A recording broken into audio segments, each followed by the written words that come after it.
Hello, Count Sacke here, back with another Genshin Impact video. Today, I will be doing episode 2 of Genshin Science peer review, and the video we'll be covering is Klee is more powerful than a nuclear power plant, Genshin Impact Science by Blueberry. Look, when you hear a title like that, you have to watch it. It is only 3 minutes long. I've left a link in the description, so yeah, give it a watch, come back here. It'll be quick, it's a fun video. Anyway, for those who don't know, Genshin Science Peer Review is a video series dedicated to analyzing various social media posts relating to science and Genshin Impact. Things like calculations, and theories or whatnot. As long as it has some sort of tie to science, I can review it, and I will be able to give my opinions about it, whether or not they did the calculations correctly, if they did their methodology correctly, or maybe maybe I can have some comments on like the actual results, if it even makes sense, and of course, you know, whether or not the actual equations or the actual theory behind their methodology even makes sense. That is what peer review is, after all. I'm just doing an informal version of it. So yeah, I do have one other episode which has split into 2 parts, and if you're interested, you can go ahead and check out my channel. It's this one and this one, and I also post a lot of other physics related and physics, science, math related topics on my channel. So if that sounds interesting to you, be sure to subscribe and like and share the video with others, so that way you can help me out in the YouTube algorithm. You can also help and support the channel by leaving a super thanks or by becoming channel members, where you can actually get more access to members only content. Alright, so enough about that. What exactly is this video about? The main thing that Blueberry is trying to do is to calculate the energy released in Klee's charged attack. That thing you just saw right there. Like, just look at that. Just look at that. Now, if there was one criticism I have to lay out right at the front, I do think that the way Blueberry presented their calculation is a bit disorganized. It's like you're following a road, but you don't exactly know where you're going, but you know the end destination, which is to calculate the energy, but it's like you're traveling blind. So basically what I'm saying is, you have like some final equation you need for calculating the energy. However, of course, when you have that equation, it will be dependent on some things, and well, and of course you need to input some values into that equation. From there, you actually have to explain where those where you're gonna get the other values and whatnot. What is end up happening is that Blueberry starts with the individual parts and then substitute it into the final equation without us even knowing what this final equation is. So it does feel like we're just being dragged along without actually knowing what's happening. But once I figured out and looked back on the video, I was able to figure out what the idea behind Blueberry's video was. It's actually pretty simple, and that's just more of a presentation. It still is something to criticize about, because, you know, being able to convey information properly is also just as important as getting the right results. If nobody can understand what your results are, it's very difficult to actually you know, properly determine if you're right or wrong, because people can't understand what you're doing. So yeah, communication is just as important as getting the results. Before I continue with my explanation for how Blueberry calculated things, I think it's important to say this. Do not send hate to Blueberry. This video is very fun, it's great, I actually think it's really nice. I love the effort that they put into this, and the fact that they even made a video about it is really cool. But I mean, even though I do ultimately think that the number they probably put out is most likely wrong, do not send hate to Blueberry. Don't say, haha, you're stupid, or haha, you're wrong. Don't be like that, man. Just be chill. Anyway, back to the video. How exactly does Blueberry calculate the energy released by this ball?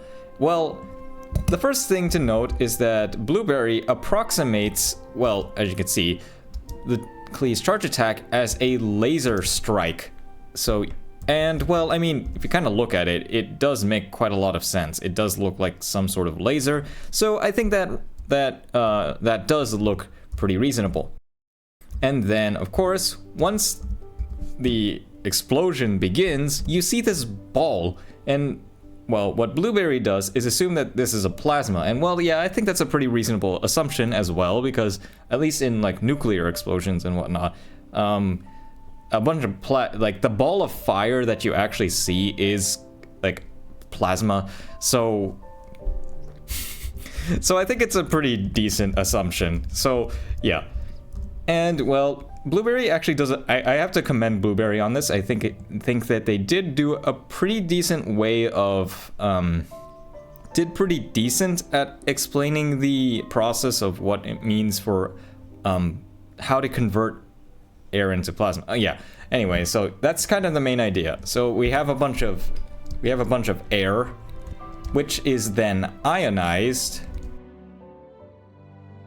and then lastly, it is converted into a plasma. So, first of all, what exactly does ionization mean? Well, if you've ever heard the word ion, which if you've taken a chemistry class, you've probably heard of it before, it basically just kind of just means to remove the electron from an atom. So if you can imagine, like, there's this atom and then you have this electron cloud. We have an electron inside within like some atom. So let's just say that this red thing is an electron, and I'll just notate it with this E-. In order to actually free this electron from the atom, what we need to do is to actually give energy to that electron. And if you give it enough energy, it will just eventually just fly off and it'll be free from the atom. So in this case, this will become an ion because it now has a charge. They have protons, neutrons, and electrons. The protons have positive charge and the electrons have negative charge. However, if the electron is free, it means that there's less negatives and there's more positives. So therefore, this will now be left with a positive charge. And that is basically ionization. That's what basically it means to turn something into an ion. So basically, if you do this over a lot of atoms, you're essentially going to get a plasma. And well, yeah, and the energy required to convert a substance into a plasma is what is known as the energy of ionization. So that's the basic premise of the video. And yeah, but how exactly does Blueberry calculate this? Well, Blueberry imagines that we have basically a bunch of air. And this air is going to end up becoming a plasma. Blueberry assumes that all of that used to be air and is now converted into a plasma. So that's the premise. We have a bunch of air, and if we add a bunch of heat to it, eventually the electrons will become free and this thing becomes a plasma. So you have a bunch of electrons flying out, and then it turns into a plasma. So yeah. That's the premise of the video and how the calculation was turned out. And yeah, energy is added to the air.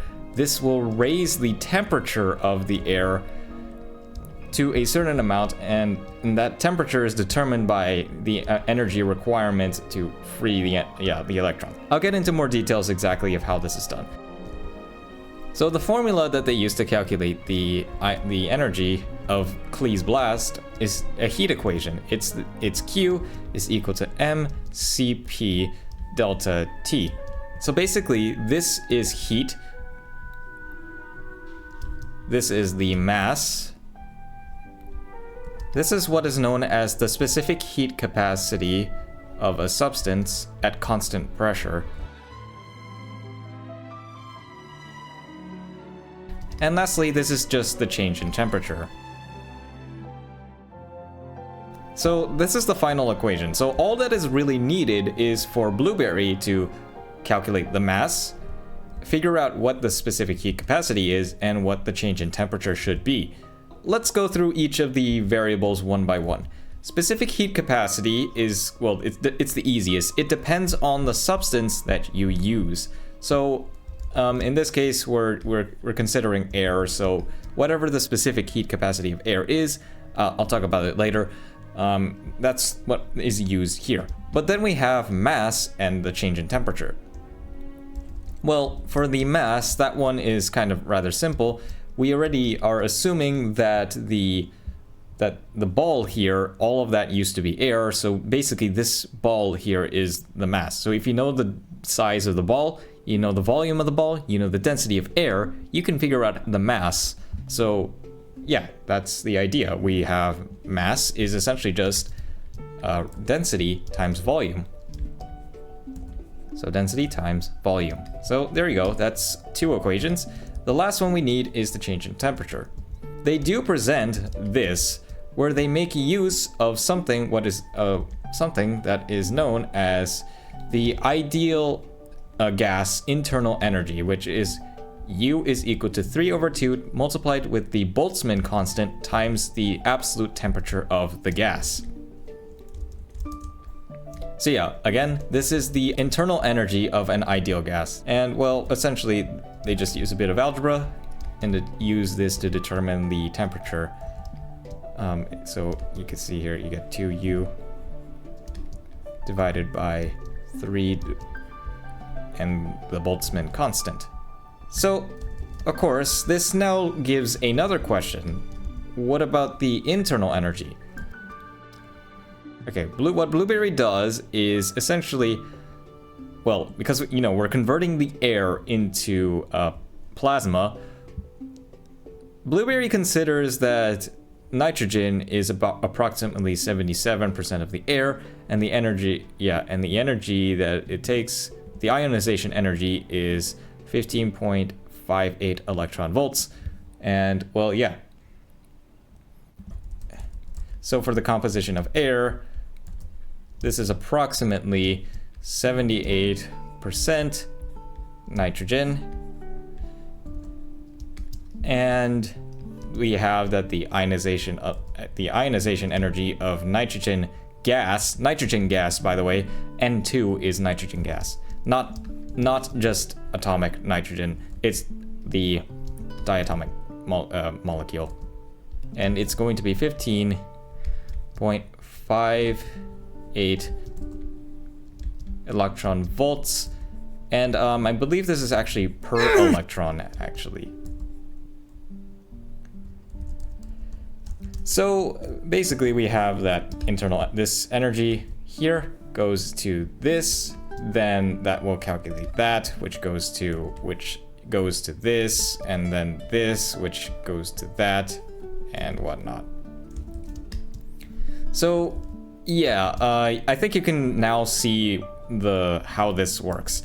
So this is kind of what I meant by earlier when I said that the presentation was a bit awkward, because what Blueberry did was they started with this, then they went to this, and then, well, we kind of just went on the side tangent to this, and, well, it just feels like we don't exactly know what you're trying to lead up to, and that's why I think you should have presented this first, then segment by segment, talk about the mass, talk about the specific heat capacity of air, and talk about the change in temperature. Anyway, let me start with some comments. First of all, when you say that air is 78% nitrogen, well, what exactly do you mean? Is that by volume or is that by mass? Because 1 cubic meter of air has a different composition than 1 kilogram of air. So let's first consider by mass. So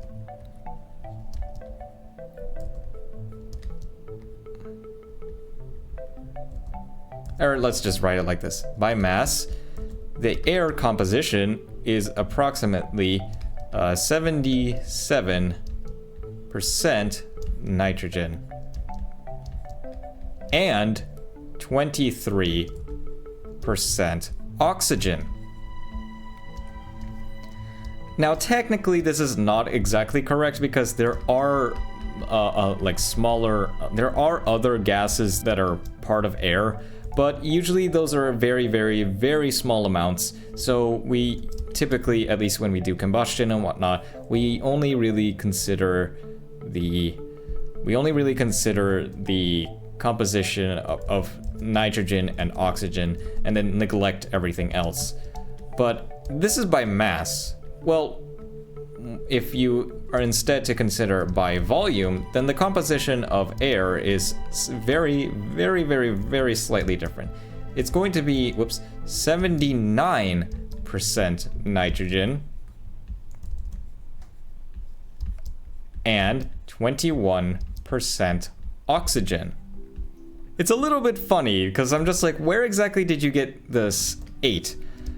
Granted, these are not exact percentages, but I do think that 78 is a little bit funny because these are the values I was taught when in regards to the composition of air.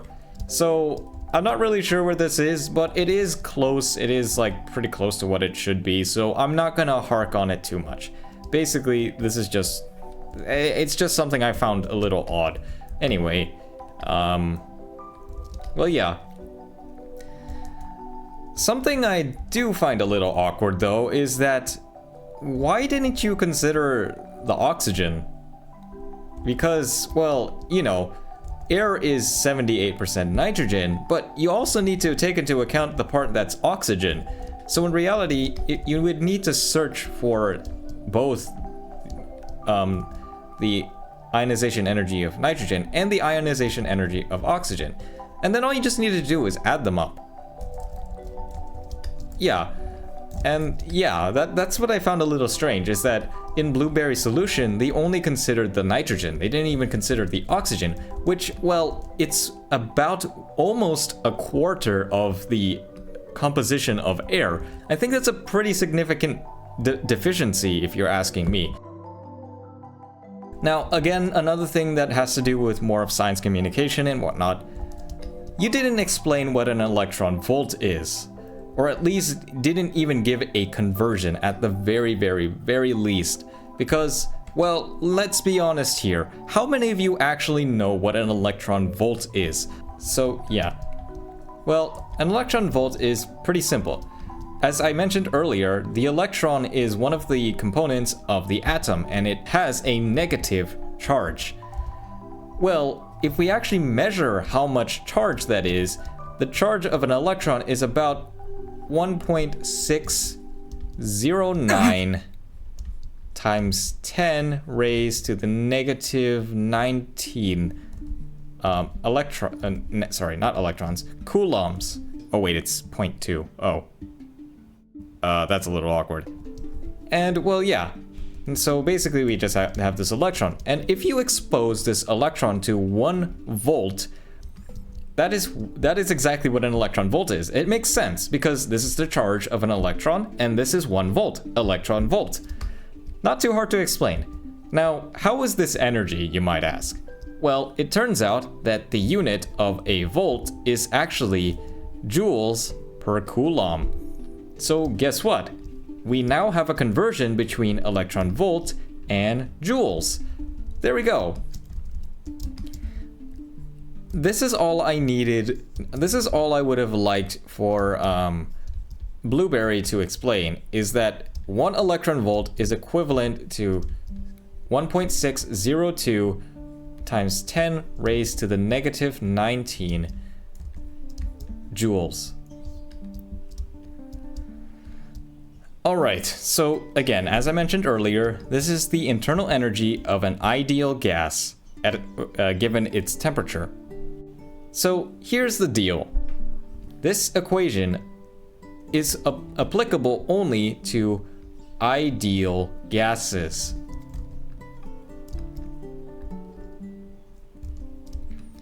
Now, for the most part, we can consider air as an ideal gas. I mean, of course, there are some cases where it probably would not be approximated by an ideal gas, but air, that's fine.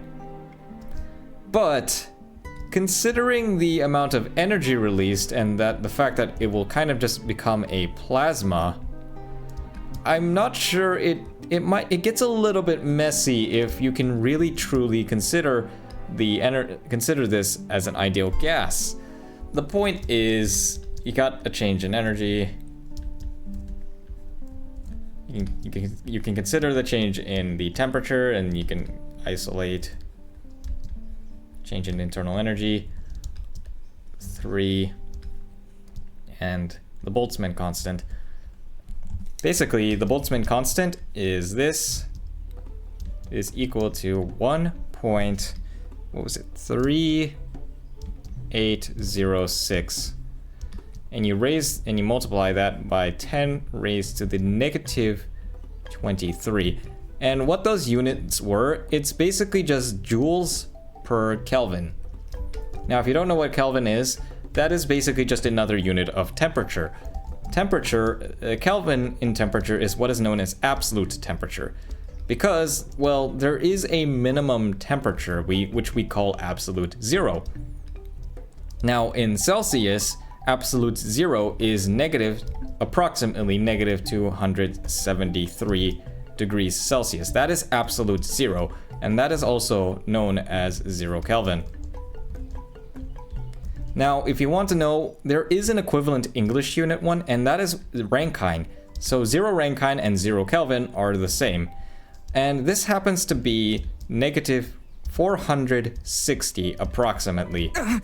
So basically, if you want to figure out your absolute temperature in Kelvin, and you have a temperature in Celsius, you simply just need to add 273. And there you'll have it in Kelvin. If you have in Rankine, if you want to get it in Rankine and you have your unit in Fahrenheit, well, all you gotta do, add 460. There you go. So all it does is that this absolute temperature is that it considers, it measures everything with referenced to absolute zero. Anyway, they get a temperature of 120,532 Kelvin. All right, so yeah, I think this is a little bit iffy, but I think it's a little bit iffy to, especially considering the amount of energy and whatnot. It feels a little off, but whatever the case may be, we are now going to jump on to their calculation for the mass, which is as simple as density times volume.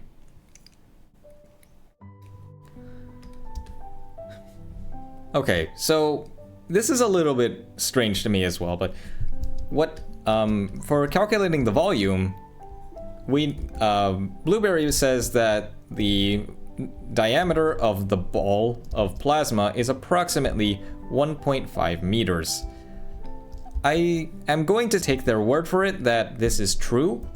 So yeah, I'll just keep going with that. So next is that for calculating the volume, you can actually, well, calculate the volume of a sphere, but with this equation, 4/3 pi r cubed. So we got this ball here, it's like a sphere, but I think it would actually be better to consider a hemisphere, you know, half of a sphere. So, when they do the calculations for the mass, which I have verified, I have actually calculated it, and yeah, they use the whole entire sphere. So yeah, if we look at the aftermath of the explosion, it doesn't leave like a dent in the ground or anything, so I think that it would be only reasonable to consider half of the sphere. After all, that is the one that was air and turned into plasma. So yeah, I think that's a bit strange, but it is what it is. I'll just go along with it. The other thing that is relevant to the calculation is the density. And this one, they consider the density of air. I'll touch upon that more later. And the density that they use for the air is, well, 1.225 kilograms per cubic meter. Now, again, I think that this value is a bit strange. It's not like this is not like a serious problem, but as far as I know, the density of air is standardized to be 1.2 kilograms per cubic meter. And the conditions for this standard is basically you have an atmospheric absolute pressure of 101.325 kilopascals. And for those of you who want to know, this is 14.7 psi. By the way, these are absolute pressures, by the way. And the temperature must be 21 degrees Celsius. We can actually determine the density of air by using the ideal gas law. So yeah, it's okay to use the ideal gas law for air because I mean, for the most part, we can approximate it as such. So basically we have the ideal gas law, P equals M RT. And as you know, we have mass, we have volume, just divide by volume and you'll get density. And you can actually, and if you do a little bit more algebra, you'll see that the density is simply equal to the volume, the pressure divided by the gas constant, also divided by temperature. Now for air, this value is 0.2871 kilojoules per kilogram Kelvin. Now something, just a fun fact, this kilojoules, that is also equal to kilopascals per cubic meter. So that's also just something to note. So we can basically use that like that, and why not? We can actually plug in the values directly into this equation, and we'll see the exact value.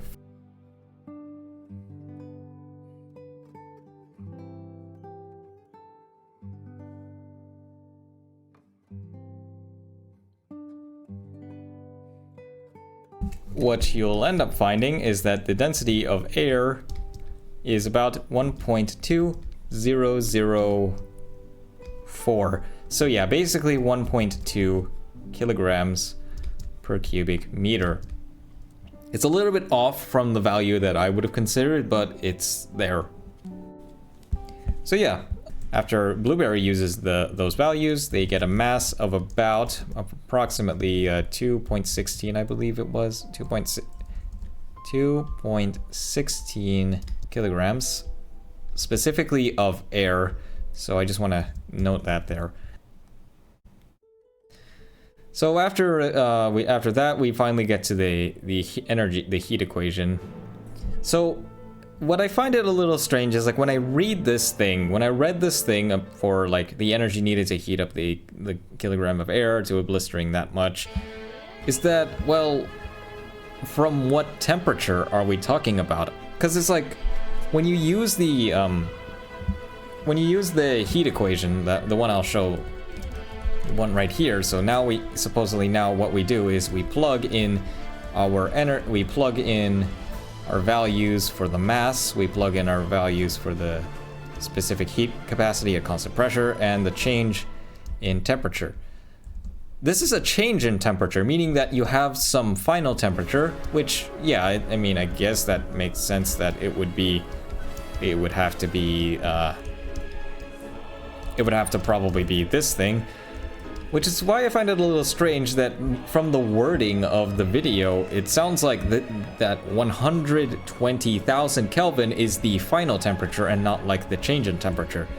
So actually, maybe I'll just do some investigating. I'm just gonna put in numbers like directly. I'll take the numbers directly from the video and see what value they actually used for their temperature.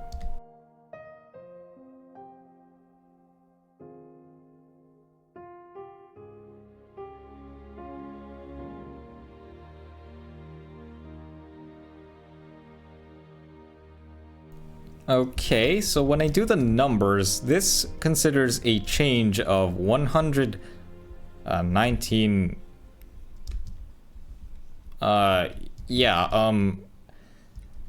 I don't know why there's like, okay, the discrepancy is, I do think that the discrepancy of what is 644, I'll go with 645 Kelvin. Where did that go? Where did 645 Kelvin go? Because the number that you calculate is 120,000. Where did this 645 Kelvin go? That's just something I found strange, is the reproducibility of the results. I don't know how come I can't get this number. So, I don't know. So, yeah, anyway. One last thing, I guess, before I go to the actual result and whatnot, is the value of the specific heat capacity of air, which Blueberry presents to be, let me go to the screen, 1.012 joules per gram Celsius, degrees Celsius. By the way, when we use the, when we actually use this heat equation, it doesn't matter that this unit is in Celsius. The change, if you're considering a change in temperature, a change in absolute temperature is also the same. But this is only for changes in temperature. If you're considering the specific temperature, then you have to use absolute temperature and whatnot. Yeah, so let's just get rid of that. So anyway, yeah, this is the value that Blueberry presents, which is these units. Now, I find this a little strange because the exact value that I learned for the specific heat capacity of air at constant pressure is 1.0062. I'll just use the same units as Blueberry because it actually is the same. 1.0062 joules per gram degrees Celsius.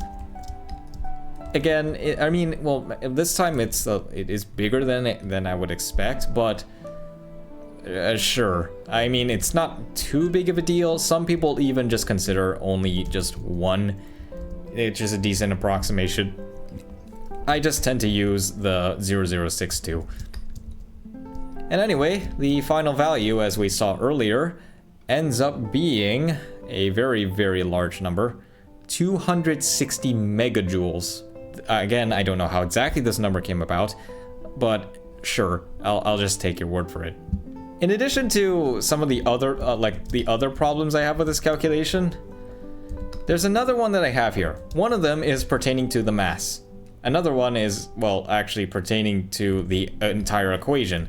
First of all, the energy that you considered is only the nitrogen.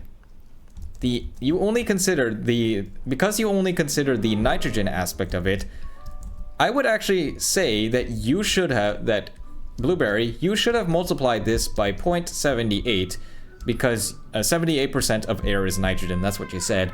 I mean, I would personally use 77, but again, I'll just go with your numbers that you have. 0.78. I would have personally multiplied that by 0.78 because there are that many nitrogen for every air. So yeah, you'll see here that now it just goes to kilograms of nitrogen. So that's what I would have done for that calculation. And again, I think that it would be more reasonable to use the kilograms of air if you consider the additional like 23, well, in your case, 22% of oxygen. And if you consider if you added the total energy for the ionization energy of oxygen, I do personally think that this should have happened. Or actually, since you're dealing with energy, you should probably do it like this, that you have 77% of the energy from nitrogen, and then you have like 0.23% of the energy from oxygen, and that will be your energy of the air or something like that. Basically, that's what you should. I think that's what you should have done. That's just what's coming to mind. Now, another problem that we have. You calculated this with okay. Actually, let me just go back to Alright, so this is post-editing sake here. I decided I wanted to record this segment because I was just looking at the equation for the heat used, and well, yeah, basically, Blueberry's use of this equation, especially considering that their change in temperature is on the order of, well, 12,000, or 120,000, I'm sorry, not even 12,000, 120,000 Kelvin or degrees Celsius technically, the same thing. This equation does not suffice. It will definitely not suffice. And one of the problems is that this is assuming a constant specific heat capacity of air. However, the specific heat capacity of air changes with temperature. So essentially, yeah, essentially when you have something like this, it's different. Now, some of you might be aware that, like, oh, for example, you can write mass as density times volume. However, this only works if you're considering the average density.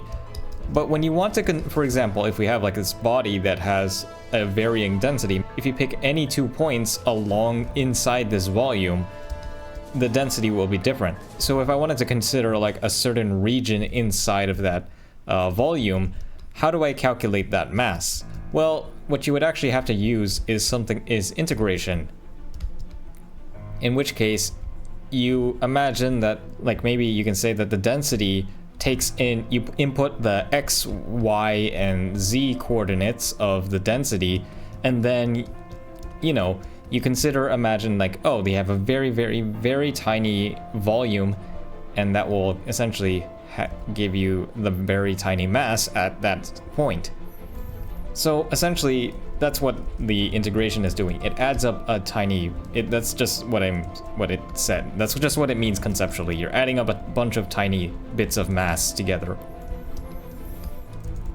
In this case, since the specific heat capacity at constant pressure will vary with temperature, what you'll have to do is actually to compute the total heat added, you will need to use integration. And well, you would have to essentially the mass is constant, so you technically don't need to include it inside the integral, but you will need to essentially find a function of this, like figure out if there's an equation for the specific heat capacity of air with temperature. You will substitute that equation in here, and then you integrate from over your range of temperature. Now, again, because the specific heat capacity of air depends on temperature, it means you need to specify an initial temperature and a final temperature. And then once you do that, you'll be able to get total heat required to raise the object from this initial temperature to this final temperature. So this would mitigate some of the problems, but there still is a bigger problem. As it turns out, well, it comes down to this number that we have here. This is a very huge change in temperature. And well, I don't even know if the air would have a, like, even if you considered absolute zero and you raise the air to this temperature, I don't even know if air would even be air anymore. And in fact, you know, you're turning it into a plasma. And well, let me just go ahead and show you a table from a website. So here I'll show you this website. It is the engineering toolbox. You can see the URL here. And well, essentially they plotted the different, they've plotted the specific heat capacity for constant pressure and constant volume for a range of temperatures. I don't even know if air will even be, if you'll even be able to find values for the specific heat capacity of air beyond such extreme temperatures. And well, yeah, you can see here that if we actually take a look at this column here, this unit here, this is equivalent to joules per gram per degree Celsius. So basically these are the value, this column here is the values that would be worked with. Even if you did consider all of the possible values of CP, maybe you have a function of the heat capacity of air for different temperatures, I don't even know if you would be able to get somewhere as high as 120,000 degrees Celsius. That is way too large. So let's just say I just don't really think that the equation that Blueberry uses is really valid, especially considering this huge temperature change. So yeah, I just wanted to record a little quick segment. So yeah, I'll get back onto the video. I ultimately still think that this thing is rather flawed. And that's kind of my thing about this whole video.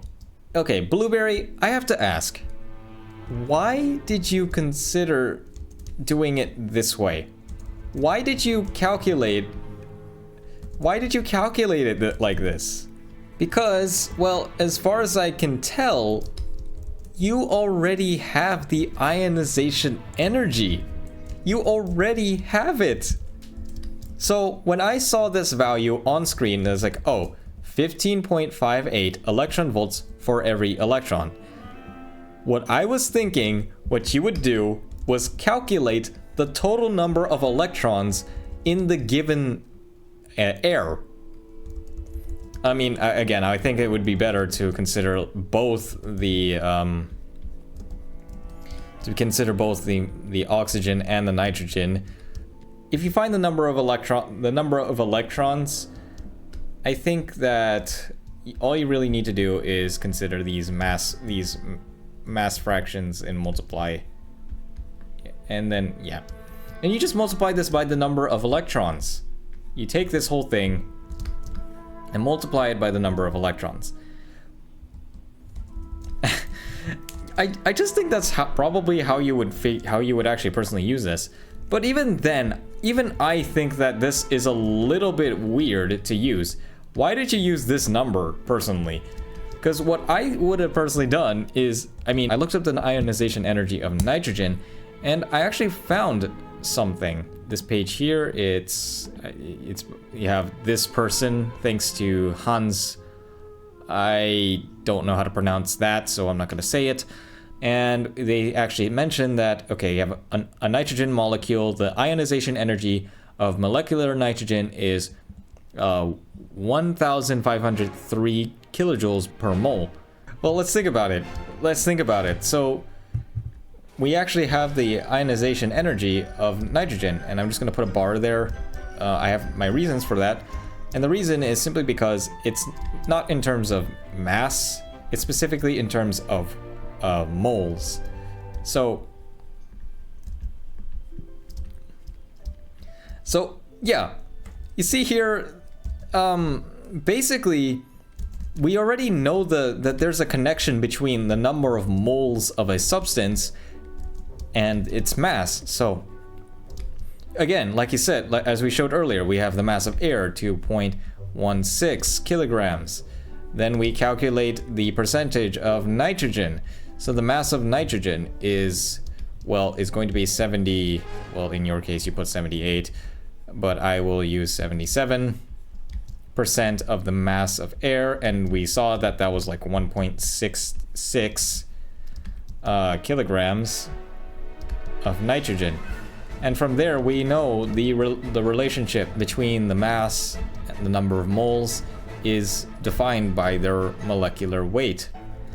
And yeah, we can actually convert this to kilograms if we really want to. So let me go ahead and do that. So if I wanted to, I could convert that to kilograms of nitrogen. So this is not kmoles, this is specifically moles of nitrogen gas. And what we can do is we know that there are 28 grams for every mole, because that is the molecular weight of nitrogen gas. Or actually, I'll write it out like this. Yeah, 28 grams of nitrogen gas is 1 mole of nitrogen. So we can cancel that out, and now we'll have the number in and that will have a number in the number of grams. So in this case, we'll see that the energy in terms of kilograms of nitrogen, or just grams, sorry, is simply, you just take the number divided by 28, and now you'll get 53.67679 kilojoules for every gram of nitrogen. And from there, all you gotta do is multiply by the mass of nitrogen, which we already know. And then there you go. You now have an estimate for the energy specifically to ionize the nitrogen portion of the air. You just need to do this again for the oxygen. And, well, yeah. I can see where you were coming from, but you already started off with 90% of the way there. But then you went and did this roundabout way of calculating things, Blueberry. I'm a little confused as to why you did this. Why did you do this by trying to calculate a change in temperature and whatnot? All you really needed to do was to use the value that was already given to you. Basically, you can see here that I already can figure out the ionization energy required for specifically the total ionization energy that is required if I just multiplied this by the mass of nitrogen, which I just multiplied this by 1,000, and then there you go, boom, energy. There we go. Why not? I'll calculate it right now. So 1,000. So basically, the total energy to ionize the nitrogen. Let me change my notation here a bit. So I'm gonna use like this little E thing to indicate that this is per gram.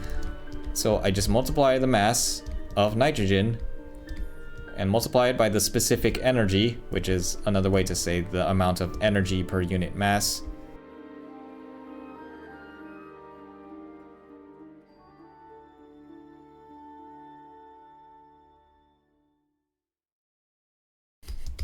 The value I get is, let me write out these numbers to make sure I'm reading it correctly. So I get, it's still a pretty large number, I'll say that. It's 89 million, or about, yeah, 89 megajoules. It's still a lot, but I didn't have to go through all this other stuff. And again, you would also just need to, if you wanted to consider the total air, you would add the energy from the nitrogen and then the energy from the oxygen. Yeah, that's all you would need to do to get the total energy for the air. So if you find the